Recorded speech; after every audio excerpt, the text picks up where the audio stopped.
사실 우리 원래 방송 취지가 뭔지는 잘 모르겠지만 김준우의 야망을 실현해 가는 거죠. 그거를 고려해 봤을 때 이 구성으로 봤을 때 지금 딴 데서 못한 얘기 사실 해야 되거든요. 오, 그렇지 않겠습니까? 지금 그게 야망이에요. 그게 뭐 야망인지 모르겠지만 그런 바람이 있었는데 정세가 너무 압도적이니까 또 중요한 걸 지금 못합니다. 독일 조기 총선 어떻게 됩니까? 라던가 다시 기사 기민연합이 부활하느냐 3인당이 다시 그때 얼마 만에 잡은 거였어? 한 16년인가? 만에 잡았다가 이제 지금 조기 총선 하는 거 아닙니까? 신호등 연정 결국 붕괴해서 그리고 또 캐나다 트리도 총리 우리 잘생긴 이혼남 재직 중 이혼하는 또 쾌거를 보이신 트리도 총리 또 사임하는데 거기는 대표 총리만 새로 뽑고 총선을 조기 총선하는 건 아닌 것 같아요. 그죠? 거기도. 그래서 뭐 하여튼 이런 좀 해외에 지금 중요한 문제들이라든가 뭐 트럼프가 그린란드를 사겠다는 등 뭐 이제 뭐 개 헛소리를 하고 있는 부분이라든가 뭐 이런 참 중요하게 짚어야 될 게 많은데. 그 세 개가 다 격동기예요. 그러니까 그 격동기 와중에 윤석열이 한 일은 그러니까 가장 시대착오적이다. 세계를 선도하는 느낌이 좀 있는데 그러니까 원래는 트럼프를 선도한다.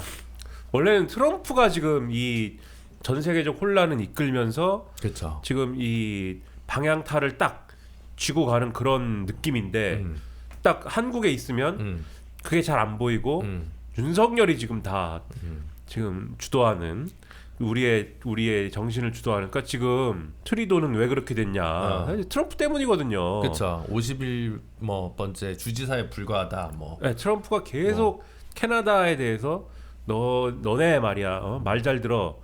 너네 우리한테 자꾸 그 빌붙지 마. 뭐 이런 걸로 관세 때릴 거야. 네. 그리고 그 와중에 트리도는 사실 이민 정책이나 이런 걸로 자기의 나름의 그 경제관을 좀 이렇게 정당화해 보려고 했는데 그게 전형적인 이 그거 포퓰리즘하고는 안 맞는 그렇죠. 이제 그 조합이잖아요. 네. 그러다 보니까 그게 이제 결실을 맺지 못했고 그러면서 이제 그 지지율이 이제 너무 많이 떨어져가지고 그 여당의 당 대표 세력 뽑으면 나는 그만둘게요.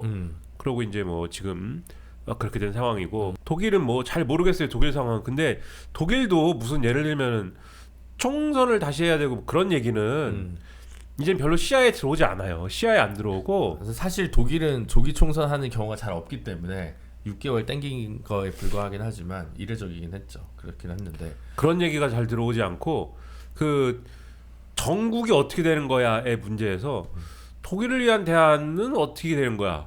AFD 그런 거. 그 다음에 좌파는 어떻게 된 거야? 좌파당은 이번엔 네. 5% 넘어? 뭐 이런 거. 근데 5%를 넘는 게 중요한 게 아니라 분열 양상인데 어떻게 되는 거야?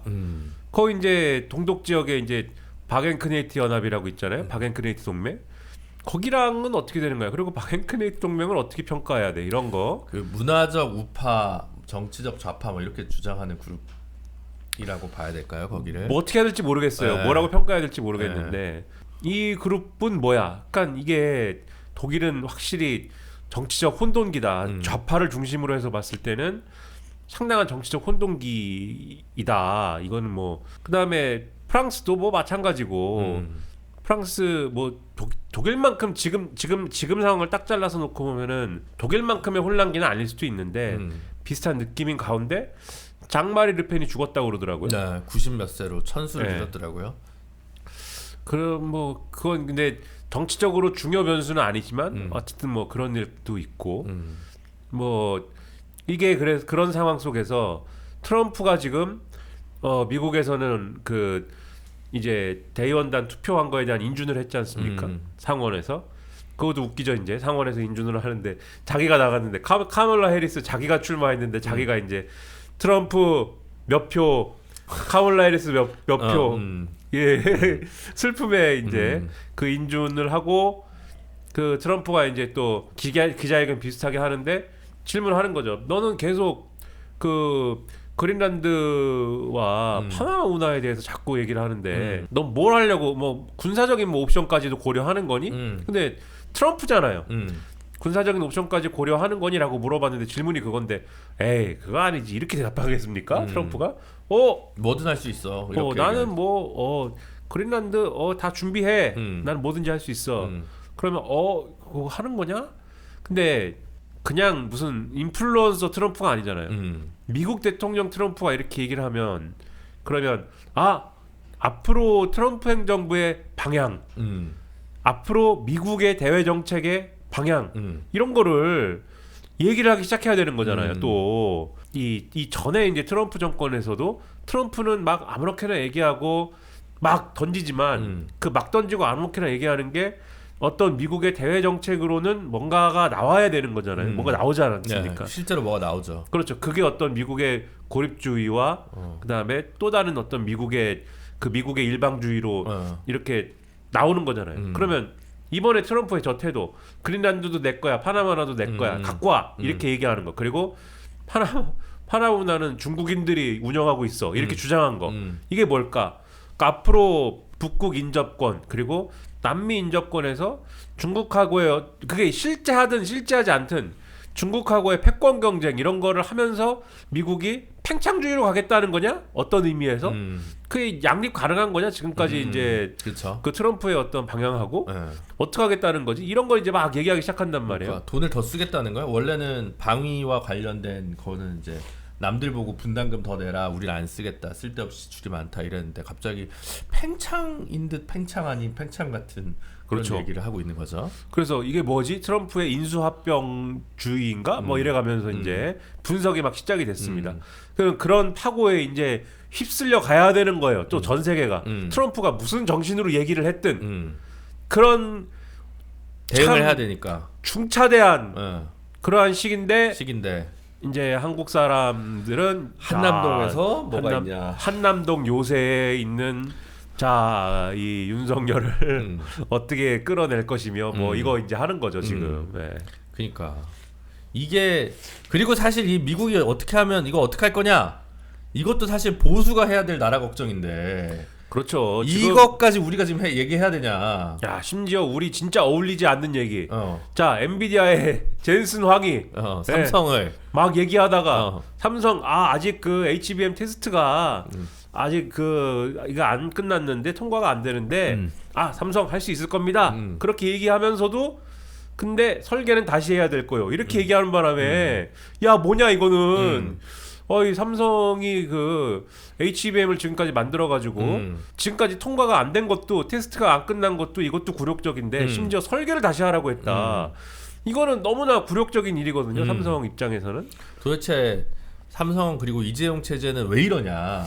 그러니까 이것도 사실 보수가 걱정해야 될 문제라고. 그러니까 이러다가 삼성 인텔 되는 거 아니야? 이런 생각까지 들 만한 지금 얘기를 사실은 젠슨 황이라는 자본가가 한 거거든요. 지금. 그러니까 기술 기업이어야 되잖아요. 지금 이 맥락에서는 물론 마음속에 과연 삼성은 언제부터 니네가 기술 기업이었냐 뭐 이것도 있는데 이런 생각도 있지만 어쨌든 그래도 이 맥락에서는 기술 기업이어야 되지 않습니까? 근데 기술 기업의 실패 사례 지금 최근에 대표적인 실패가 이제 인텔인데 우리 컴퓨터 마니아들 사이에 인텔의 실패에 대한 교훈이 있어요. 우리끼리 하는 얘기가 물론 이제는 우리끼리만 하는 얘기가 더 이상 아니게 됐죠.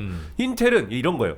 야 외계인들을 데려다가 고문을 시켜가지고 여기서 외계인이란 기술적으로 굉장히 뛰어난 엔지니어들입니다. 너드들. 네, 외계인들을 데려다가 고문을 시켜가지고 열심히 이거를 촉쳐가지고 대단한 칩을 만드는 이런 거를 해야 되는데 이 외계인들을 데려다가 고문시키는데 돈 많이 든다고 말이야. 이 재무 전문가가 와가지고 말이야. 주주 이익을 우선시하는 주주 자본주의에 찌든 이 재무 전문가들이 와갖고 말이야. 이윤 극대화를 위해서 당장의 단기적 실적에 매몰돼갖고 말이야. 이 외계인들에 대한 어떤 단기 실적주의를 막 이렇게 적용해갖고 말이야. 외계인들이 탈출하고 창의성을 파괴하고 외계인들이 이 우리에서 탈출하고 다른 회사로 가고 이직하고 삼성이 똑같이 지금 2015년 이후 2016년 이후부터 계속 그래온 거 아니냐. 이재용 형님이 자 이것도 이제 우리 좌파 입장에서는 받아들일 수 없는 프레임이 섞여 있습니다만 위대한 이건희 회장님께서 이건희 회장님께서 이제 그렇게 되신 이후에 네. 이재용 형님이 이제 이렇게 이 삼성 정권을 넘겨받으신 이후에 예? 사실상 재무적 그러한 이 어떤 원칙을 앞세우면서 외계인들이 탈출하기 시작하면서 삼성의 이 최소한 어떤 D램을 생산하는 거에 있어서의 우위는 그때부터 상실된 거 아니냐 이게 뭔가가 그래서 그나마 그래서 부자가 망해도 3대는 간다고 이 그래도 메모리 반도체는 뭐 하던 가락이 있으니까 좀 되지 않아? 라고 하는 그거 가지고 좀 버틴 건데 우리 그 전까지 컴퓨터 사면은 그래도 DDR4 램 이제 야, 어려운 얘기 나왔다. 네, 살 때까지는 네. 우리 컴퓨터 조립할 때는 안 어려운 얘기예요. 그거 저 같은 이제 생내적 문과는 여기서부터 이제 약간 머리에 주신이 아니 저도 문과인데 컴퓨터 조립할 때 네. DDR4 램 살 때까지는 삼성 램 샀단 말이에요. 물론 이제 그것도 아니라고 하시는 분도 있을 텐데 DDR5부터는 삼성 램 안 삽니다. 이제 삼성 램 없고 이제 하이닉스 칩 들어간 그 램을 이상한 램들을 산단 말이에요. 그러니까 이게 부자가 망해도 3대는 간다고 좀 버텼지만 이제 이 메모리 반도체에서도 HBM이 나오기 시작하면서 이 고밀도 직접이 나오기 시작하면서 이게 이 쌓는 게 나오기 시작하면서 여기서도 뭔가 기술적 혁신이 필요한데 여기서 기술적 혁신이 이루어지지 않으니까 이 부분에서 지금 안 되는구나 하이닉스한테 밀리는구나 이렇게 되기 시작한 거 그래도 하이닉스에 밀린 거는 뭐 그렇다 치는데 이 소위 말하는 파운드리에서라도 돼야 되는데 이건 TSMC한테 밀리고 그러니까 이렇게 밀리고 저렇게 밀리고 삼성은 어떻게 되는 거야 이렇게 되는 거잖아요 얘기가 그렇죠. 주가가 떨어지고 그러면 이제 기업이 주가가 떨어지니까 이제 뭔가를 방어적으로 나오기 시작할 것이고 노동자들의 고통이 전가가 되고 예? 전체 노동자 민중에게 고통을 전가하고 예. 근데 사실 거기도 참 신기해요. 왜냐면 물론 이제 삼성이 수없이 많은 인재들을 데려다가 관료제가 심하니까 관리도 안 되고 아무도 책임지도 할 사람도 없고 뭐 그렇다 뭐 자기 그냥 성과급 대충 받고 지나가는 관료제가 너무 심해지고 혁신의 의지도 안 보이고 뭐 이렇게 얘기한 지 되게 오래됐습니다. 그런데 그럼 최태원 회장이 뭐 무슨 혁신의 의지가 있냐? 지금 뭐 이혼 소송만 몇 년째고 그 뭐 그냥 그렇잖아요. 좀 뭐 이렇게 그분도 그리고 옛날에 그 한 거 보면은 뭐 거의 무속에 감염되고 뭐 점쟁이 좋아합니다. 네, 이상하잖아요. 근데 얼마나 좀 황당해. 그 SK는 왜 하이닉스는 왜 잘 나가? 왜 삼성은 도대체 어느 정도로 했길래 이게 문제가 됐냐? 뭐 어쨌든 그런 이제 뭐 물론 이제 계속 글들은 올라오죠. 뭐 그러니까 회장님은 인사를 담당하는 누가 잘못했다 뭐부터 해가지고 뭐 아니 근데 올라 있는데 제 생각에 회장님은 그냥 한국적 재벌의 현실에서 회장님은 그냥 놀고 있는 게 도와주는 거일 수도 있다. 그렇죠. 그냥 그런 그냥, 거죠. 예. 회장님은 가만히 있어. 지원하되 개입하지 않는다. 뭐 이런 거 아니야. 예를 들면 회장님은 기업의 이 소유 구조나 이런 거를 똑바로 하지 않을 거면은 그냥 놀고 있으세요, 회장님. 그 누구처럼 자꾸 저기 하지 마시고 놀고 있으시고. 손 대는 거는 족족 신세계도 마찬가지잖아. 손 대면 족족 망한다고. 내비두라고 그냥 차라리. 그 대기업에 간 친구 다 똑똑해요, 사람들. 다 열심히 공부하고 말이야. 아유 참 이런 얘기를 보수가 하고 이제 한국경제신문이나 이런 데서 이제 써야 되는 건데. 그렇죠. 우리가 지금 우리는 이런 얘기가 아니라 자 어떻게 해야 되느냐. 자 이 기업이 앞으로 자기들이 이렇게 좀 자기들이 잘못해갖고 자본가들이 잘못해가지고 이렇게 생긴 손해나 이런 것들을 노동자들에게 전가할 것이다. 그것을 방지하기 위해서 어떻게 해야 됩니까? 뭐 상법을 개정하고 뭐 그건 제도고 이제 노동자들 어떻게 해야 됩니까? 노동자 어떻게 해야 되냐? 노동자 어떻게 해야 됩니까? 강도 높은 투쟁을 준비해야 합니다. 그래가지고 노조를 결성하고 없으면 결성하고 있으면 노조에 가입하고 유니온 샵이면은 노조에서 이제 그 투쟁을 위한 준비를 하기 위한 계획을 사업을 진행을 하고 이런 것들을 통해 가지고 왜 민주노총으로 모이고 뭐 이런 걸 해야 되는 거죠. 네. 쇼츠 잘 따주세요. 겨울을 준비해야 한다. 겨울이 오고 있다. 윈터 이즈 커밍. 그 노동운동 얘기하니까 지금 이제 응원봉 시위 혹은 이제 새로운 세대 출연인지 아닌지 주체 출연인지 아닌지 뭐 아직 해석이 좀 분분하지만 그런 것도 고민들을 하시더라고요. 뭐냐면 8년 전 그러니까 그 박근혜 탄핵 때만 해도 뭐 예를 들면 뭐 민주노총 깃발 내려라. 너무 중심으로 들어오려고 하지 마라. 빠져라. 약간 이런 어떤 정서도 분명히 또 종종 촛불에서 발견되곤 했었는데 뭐 늘 그런 건 아니었지만 이번에는 오히려 이제 뭐 후원금이 답지되고 뭐 전동이든 뭐 노동조합이든 뭐 그와 관련돼서 또 안 하던 이들이 또 학습을 하고 뭐 이러한 일들이 좀 벌어지고 있다는 거죠. 그래서 물론 이제 또 뭐 페미니즘이나 퀴어 문제 관련해서 또 뭐 논쟁이 오고 가는 부분이 있습니다만 어쨌든 뭐 그 박근혜 때도 이대에서 또 예를 들면 운동권은 빠져라라든가 뭐 여러 가지 어떤 그런 다소 배타성 혹은 이제 순수성 뭐 비정치성 뭐 비노동우동성 뭐 혹은 기존의 전통적인 사회운동에 대한 비호감 이런 것들이 좀 깔려 있는 부분이 좀 있었는데 이번에는 그게 아니라 약간은 좀 그래도 우호적인 공존적인 이런 일들이 이제 벌어지고 있다는 거죠. 그러면 2016년 17년 촛불 이후 2024년 25년까지 오는 과정에서 또 한국 사회가 또 보이지 않게 무엇이 바뀌었고 달라졌는가라고 하는 부분이 또 어떻게 보면 분석이나 고민의 대상이 될 수 있겠다라는 생각이 들더라고요.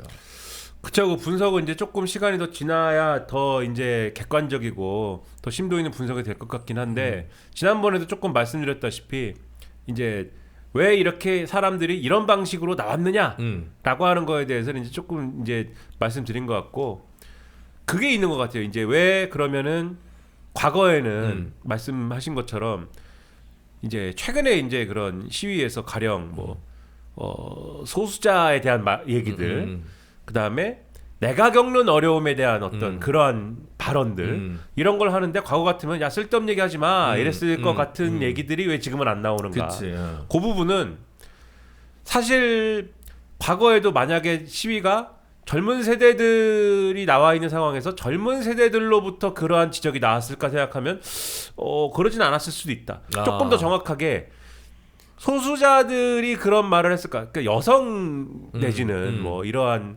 소수자들이 예를 들면 그런 얘기할 때 소수자들이 자신의 얘기를 하는 과정에 소수자들이 그런 얘기 하지 맙시다. 뭐 이랬을까? 주로 누가 그랬을까요? 이 과거에 그런 얘기 하지 마요. 누가 그랬을까요? 아 약간 헤일이 오는데 조개를 줍냐라고 얘기하는 유시민 세계관의 인간들이 했다.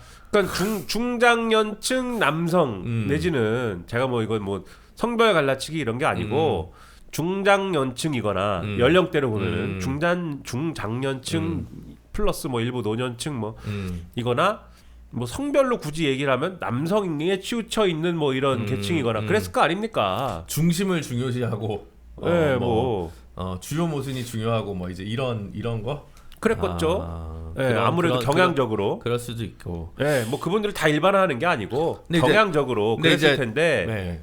이번에는 보면은 제가 볼 때 이 그러니까 제가 말씀드린 게 기성세대 꼰대라고 만약에 이분들을 규정을 짓는다고 하면 이분들이 제가 볼 때는 정서가 그때랑 다른 게 있어요. 뭔가 좀 달라요. 뭐가 다르냐면 잘못을 한 지 얼마 안 됐어요. 지난 정권에 잘못을 했다는 게 있어요. 지금 대표적으로 586에 대한 어떤 그 반발 젊은 세대의 반발이라거나 이런 게 이런 거에 대해서 그러니까 박근혜 탄핵할 때는 그런 게 구체성을 갖지 않았잖아요. 그런 것들이. 그러니까 이런 게 그때 생각해 보면 젊은 세대에 대한 시선이나 뭐 그런 것들이 그때 한참 얘기한 게 뭐 20대 개새끼론 뭐 이런 것도 있었고 뭐 별의별 그 시절의 담론 뭐 그런 게 있거든요. 젊은 세대에 대한 어떤 편견이나 이런 게 지금은 그런 것보다는 그런 얘기보다는 오히려 이 젊은 세대의 어떤 공정성에 대한 어떤 희구라든가 이런 것들에 대해서 뭔가 원인 제공을 했다. 세상을 뭔가 잘못 만든 뭔가가 우리한테 뭔가 있다. 여기서 우리라는 거 586 얘기하는 겁니다. 저를 얘기하는 게 아니고 저는 586으로부터 아주 멀리 떨어져 있는 세대이기 때문에 저 586 전혀 아니고 그렇죠. 80년대생입니다. 네. 네, 저 MG에 네, 속하는 나는 X. 네. 뭐 네, 어디 가서 MG라고 얘기 안 하는데 아무튼 근데 이제 그 나이가 X냐 M이냐가 그 학자들에 따라 다르더라고 구분법이. 80년대생이요? 80년대 초반. 네. 극 초반. 뭘로 하시든 상관없어요. 뭐라고 분류하든 뭐 상관없는데 아무튼 요 지금의 어쨌든 이 중장년층에 해당하는 그리고 남성 중심의 요 세대가 그게 지금 그 생각이 있어요. 좀 미안하다 이게 미안한 것 같다. 그리고 특히 지난 정권에 이제 소위 조국 사태 이래가지고 뭐 여러 가지 얘기 나왔던 그거 겪은 지 얼마 안 된 거잖아요. 그러니까 이게 뭔가 잘못한 것 같다. 이런 게 있다 보니까 나와가지고 얘기하고 이러면은 듣자, 들어보자. 그리고 뭔가를 배워야 되는 것 같다. 이런 정서를 가진 분들이 일부 있는 것 같다. 그래서 좀 이런 차이는 있지 않을까 그런 생각이 좀 들어요. 근데 이제 미묘하게 이게 아까 말씀하셨듯이 아직은 이걸 단견을 가지고 이게 이거다라고 얘기할 단계는 아닌 것 같은데. 그렇죠. 아까 그래서 이제 좀 시간이 지나야. 그래서 이제 공부를 또 해야 되는데 예를 들면 응원봉도 그 전에는 그걸 가지고 나오면 팬덤에서 뭐라고 했다는 거예요. 근데 이제는 이거라도 들고 나갈 수밖에 없다는 걸 예를 들면 뭐 인정한다든가. 그런데 그 사람들이 자유 발언을 할 때 나는 뭐 예를 들면 암이다 이런 식으로 얘기하진 않는다는 거죠. 그러니까 그것도 좀 묘한 지점일 수 있다는 것 같고 또 예를 들면 한편으로는 뭐 김민웅, 김용민 막 이런 사람들 발언하려고 할 때 이제 운동진영에서 다 막아가지고 이제 뭐 성폭력 사건 관련 2차 가해 뭐 이런 것도 있으니까 이제 못 나오게 한다든가 뭐 말씀하신 대로 이제 그런 식의 어떤 흐름 그러니까 그동안 또 보이지 않게 축적된 흐름들이 있을 수도 있을 것 같고 또 문재인 정부 그 탄핵 뭐 그 전후로 해서 그 당시에 노동조합 조직률이 올라갔던 것들도 좀 있습니다. 그래서 그런 게 주는 영향도 있을 수도 있을 것 같고 물론 그게 또 세대적으로는 어느 층 예를 들면 그게 뭐 학비나 건설만 노동조합 조직률이 올라갔냐 아닌데도 올라갔을 거고 뭐 이런 여러 가지를 이제 한꺼번에 하니까 사실 일의적으로 이것들을 전부 해석할 수 있다고 생각하지 않는데 어쨌든 되게 이제 고민이 되는 것 같아요. 지난번에도 저희가 그 시사콕에서 예전에 방송할 때 제가 그런 얘기 했잖아요. 촛불은 늘 공동체와 민주주의의 최저선을 나라가 정치 세력이 건드릴 때 폭발했는데 그 다음에 대안을 형성하거나 비전을 만드는 데는 사실 번번이 실패해오지 않았느냐 어떻게 보면 그래서 이번에는 그런 무엇이 같고 무엇이 다를 수 있냐 무엇이 달라야 되나 이 요거를 이제 고민해야 된다고 이제 저는 이제 했는데 지난 시간 이 방송에서 우리 김민호 평론가는 지금 그 한가한 소리를 할 때가 아니라 더 추운 겨울이 오고 있다 지금 어떻게 보면 그 얘기도 동시에 해서 그러면 반대편에서 지금 응원봉을 들고 촛불을 들고 거리에 나온 주체들은 또 뭐 어떠한 방식의 변화 어떤 뭐 아니면 의제 뭐 어떤 뭐 무엇을 할 것인가 이런 것들도 참 그런 고민을 우리가 해야 되는데 그죠? 오늘 진짜 조회수 안 나오겠다 그죠? 이런 얘기하면 미쳤나봐 제가. 뭐 나야 뭐 이건 상관없으니까. 김준우의 야망이지 뭐 김민아의 야망 아니니까.